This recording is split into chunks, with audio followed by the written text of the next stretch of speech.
अर्जुन प्रभू सुरे. मी आज परिमिती आणि क्षेत्रफळ याच्यावर एक गणित तयार केला. चला ते सोडवूया. एका काटकोन चौकोनाची परिमिती 280 मीटर आहे. त्या काटकोन चौकोनाचे क्षेत्रफळ 4500 मीटर आहे. तर त्याची लांबी व रुंदी मीटरमध्ये काढा. पहिले आपण याचे दोन भाग करून घेऊ. आता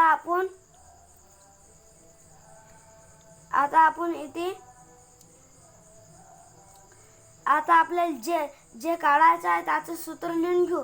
आपल्याला इथे चौरसाचे क्षेत्रफळ काढायचं आहे आणि आयताचे क्षेत्रफळ काढायचं आहे. तर आयताच्या क्षेत्रफळाचं सूत्र लिहून घेऊ. आयताचे क्षेत्रफळ बरोबर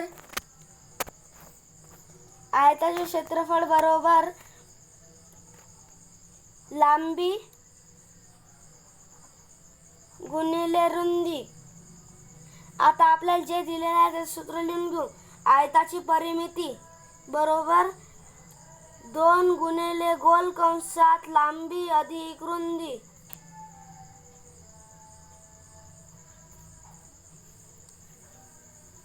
आता आपण याच्यात अंक टाकू. सूत्रात लांबी आपल्याला दिली नाही, आपण चेक करून सोडू. आता आपल्याला ऑप्शन चेक केला तर आपली आयताची परिमिती 280 आली पाहिजे. 280 आणि त्याचे आयताचे क्षेत्रफळ आपण आपले 4500 मीटर आलं पाहिजे. तर मग लांबी अधिक रुंदी. लांबी आपल्याला इथे 50 मीटर दिला आहे. 50 मीटर आपण इथे बारीक अक्षरात अधिक 40, कारण की आपल्याला ते नंतर भी एक ऑप्शन चेक करायचे आहे म्हणून आपण बारीक अक्षरात लिहून घेऊ. आता 50 अधिक 40 बरोबर 90. 2 गुणिले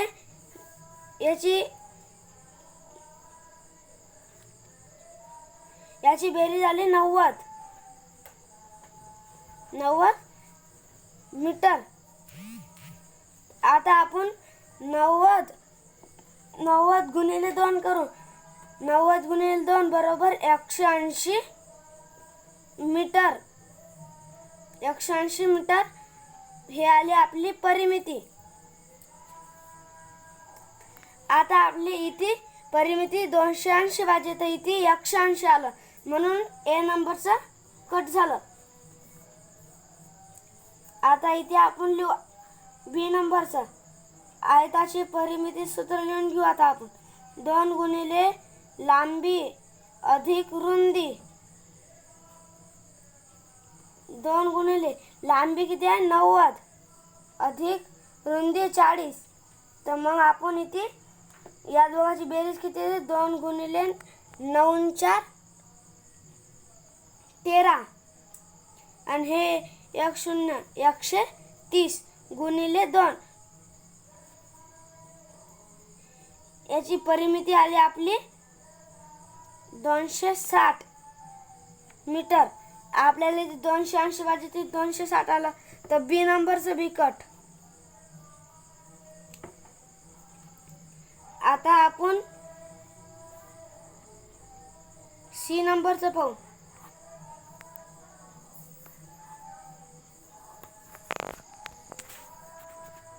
आयताच्या परिमिती सूत्र काय 2 गुणिले लांबी अधिक रुंदी.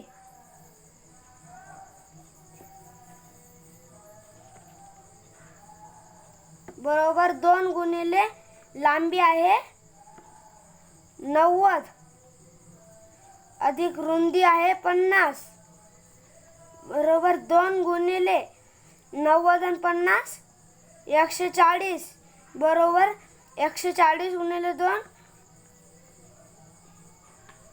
280 मीटर परिमिती. आपली 280 बाजूची इथे बी आपली 280 म्हणजे परिमिती बरोबर आहे. आता क्षेत्रफळ लांबी गुणिले रुंदी. लांबी किती आहे 90 गुणिले 50. आपण इथे गुणाकार करून घेऊ.